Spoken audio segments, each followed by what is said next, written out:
And it's formal. Government has announced the arrest of 3 persons it says were planning to destabilize the country through an armed revolt targeted at the presidency. A joint security operation involving the Defense Intelligence Unit, the BNI and the CID is said to have neutralized what it calls an elaborate plot. A statement issued by the Information Ministry says the operation was also led to retrieve several arms, explosive ammunition, and also other devices. The joint security operation was carried out by personnel drawn from Defense Intelligence, CID, and Bureau of National Investigations, BNI. The statement says the arrest and seizure come after 15 months of surveillance and gathering of evidence on the activities of the prime suspects and others.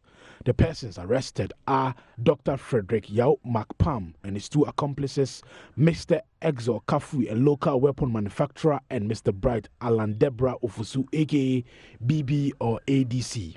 The suspects, the statement says, had contacted a number of 7 military personnel and talked them into hatching and executing a plot to obtain weapons, take over key installations, and secure funding for the purpose of taking over the reins of government.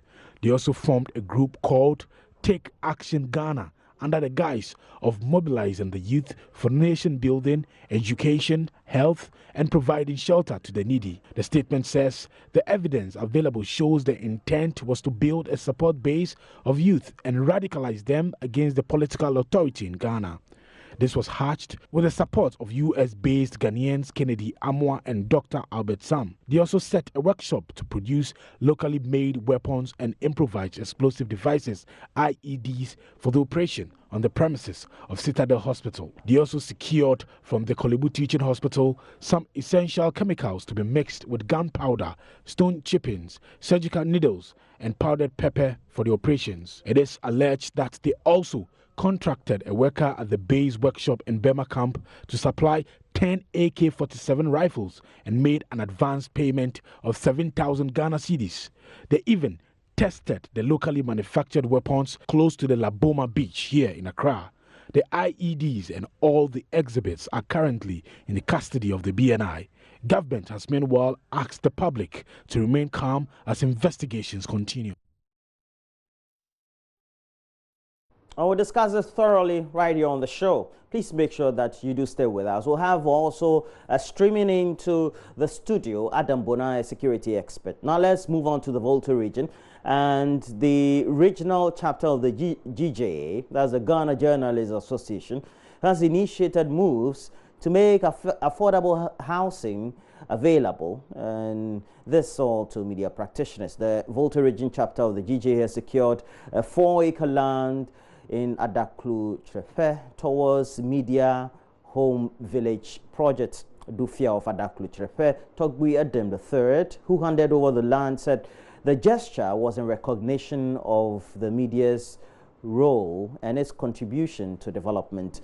The Volta GJA chairman, Kafui Kanyi, explained the Media Village project is aimed at providing media practitioners both in the Volta and OT regions decent housing facilities at affordable prices. Yet, it has been a dream for us to have a press center and a media village to provide accommodation for media practitioners in the region. So, as we prepare for our 70th anniversary celebrations, we reach out to a few traditional areas for land. So, Togbe Agbada led us to Togbe Edem, and he didn't hesitate at all. Within hours, he agreed to give us this site for a media village. And as we speak now, we've already had discussions with a few investors who are ready to put up some flats or estates here for the media, either for rental or for outright purchase. So we are hoping that just after our awards celebration, which is coming on the 5th of October, work will start on the project, and hopefully within months our estate or flat will be ready for either rental or outright purchase.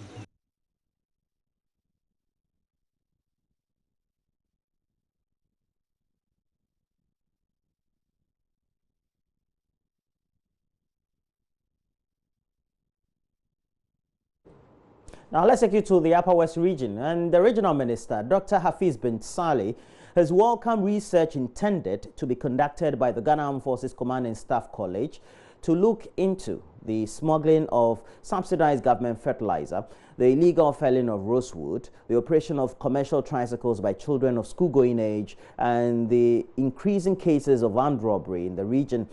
This Dr. bin Saleh said will help government to put a stop to the practice by what he suspects to be unscrupulous persons who smuggle fertilizer and illegally for rosewood in the region. Dr. Saleh made a statement when students from the Ghana Armed Forces Command and Staff College met members of the Upper West Regional Security Council in the capital, where JoyNews Upper West Regional correspondent Rafik Salam brings you the report. Assistant Commandant of Junior Division of the Ghana Armed Forces Command and Staff College, Brigadier General Mike Akwasu, leads a team of 52 students from the Junior Division to take the one-week study tour of the Upper West region. The first on the list is the rosewood smuggling issue. It's an environmental issue which is of concern to the government, and so we have been asked to go and do a research in this area, find out its impact on the environment and propose solutions. We are also looking at highway robbery, which is also prevalent in the region, to go in there, talk to the Security Council here, and then find out the issues concerned, and then see what recommendations can come to assist in addressing it. Then we have the issue of this price cycle, which is now becoming a problem because the youth are dropping out of school. Instead of staying in school, a lot of the school-going children have left the place because of easy access to money. And we think that we should address this issue, otherwise it's going to cause a major problem for us in the coming years. These are fertilizer smuggling, yeah. I mean, the government's intention to increase agri-production has given free fertilizer to the farmers. But some unscrupulous farmers are out there smuggling the fertilizer into neighboring countries. So we are here to investigate this issue. Brigadier General Mike Akwasu revealed that the aforementioned issues will not only be investigated, but solutions will be proffered and handed over to the government to find a way of addressing them. The 52 students from the Junior Staff Corps 72 comprised of students from the Armed Forces, Customs Division of the Ghana Revenue Authority, and the National Security. There are also students from Liberia, Nigeria, and Botswana. They are to, within the 1 week of their stay, interact with various stakeholders, including traditional and opinion leaders in the region and members of the Upper West Regional Security Council.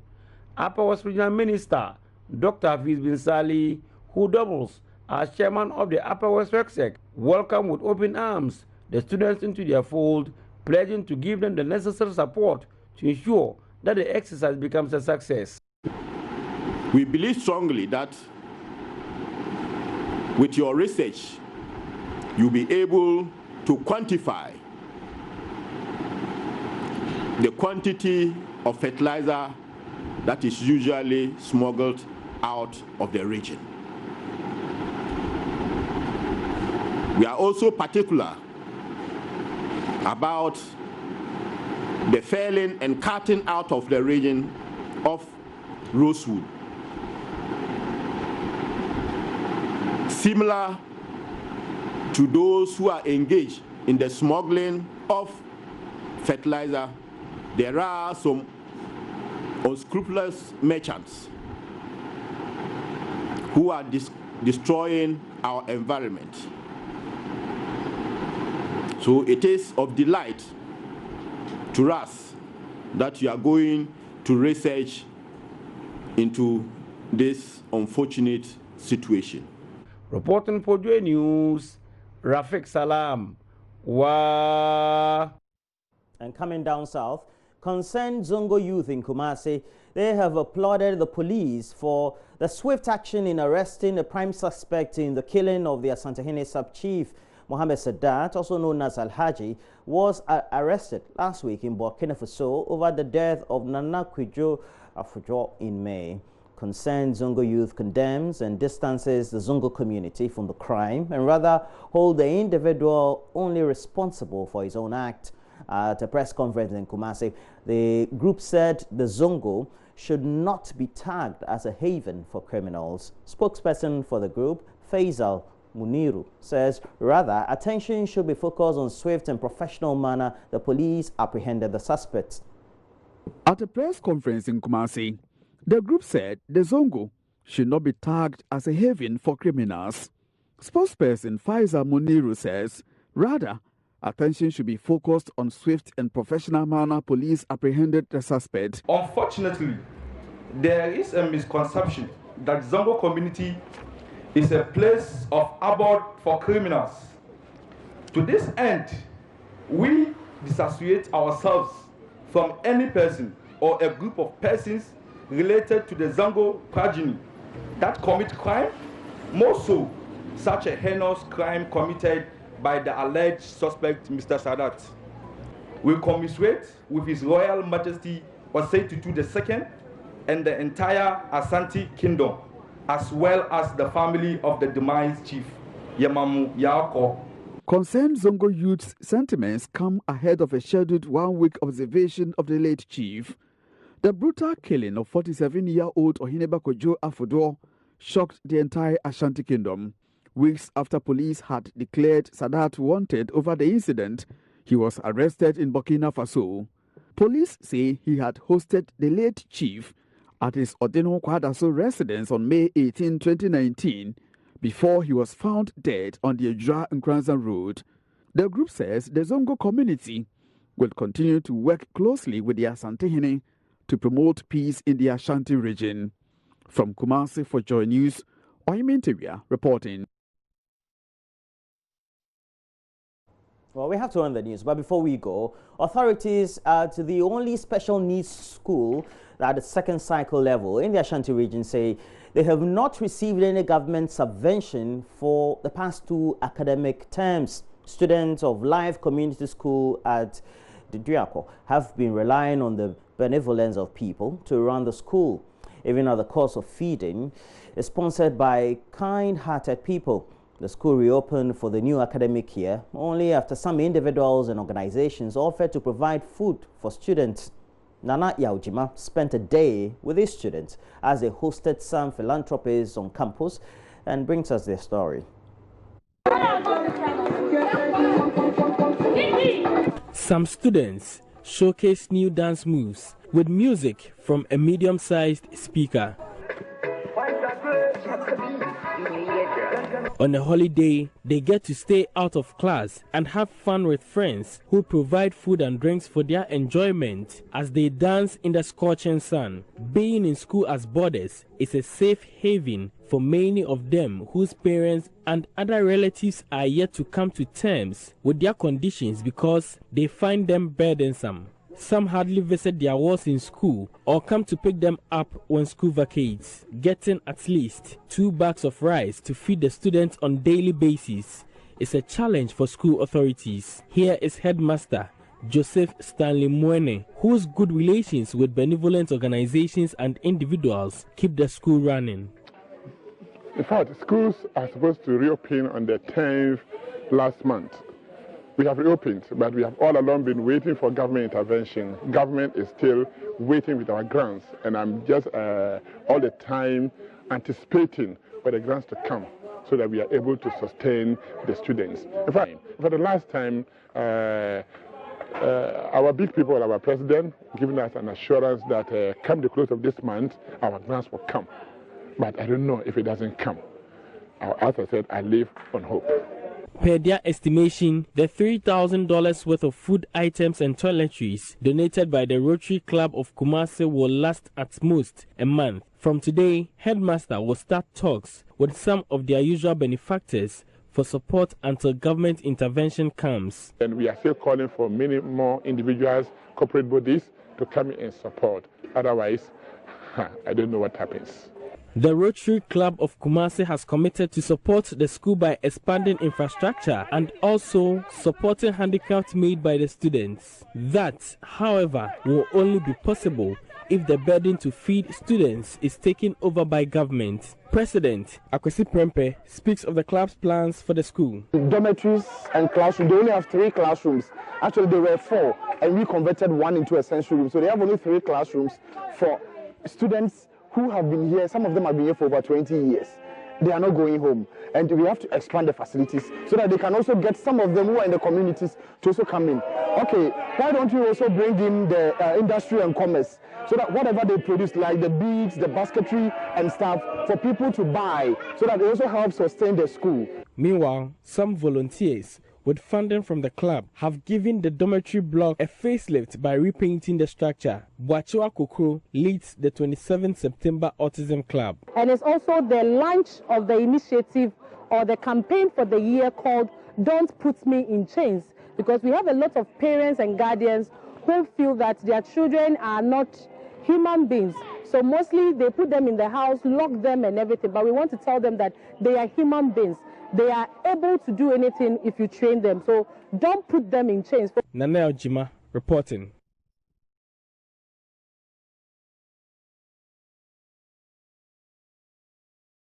That's it. A wrap-up of the latest news headlines we have. But we have more news. We have now the paper scene after yesterday's holiday or Monday's holiday. And we'll look at what stories are dominating the front and back pages of the newspapers. And we'll let you in on all that. Myself, Emma Maviu Sobwaji. Do stay.